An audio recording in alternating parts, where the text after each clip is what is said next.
credo che né l'Italia আমার বিশ্বাস Italy বা ইউরোপ কেউই ফ্যাসিজম থেকে কোনো শিক্ষা নেয়নি। তার প্রমাণ হলো আজ পুলিশ এখানে দাঁড়িয়ে আমাদের উপর নজরদারি করছে, অথচ আজ আমাদের মুক্তি দিবস।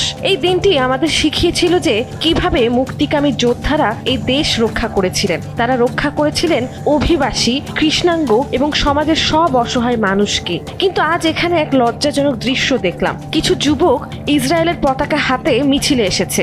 তারা এমন একটি দেশকে সমর্থন দিচ্ছে যারা বর্তমানে ফ্যাসিজমকে সমর্থন করছে, অথচ সেই আমলে জন্ম নিলে আজ তারা বেঁচে থাকতো না, এতক্ষণে পুড়ে ছাই হয়ে যেত। তারা আজ সেই আদর্শকেই রক্ষা করতে নেমেছে। এটা সত্যি খুব লজ্জার বিষয়। morti erano ceneri e stanno lì a difendere, questa è una cosa vergognosa.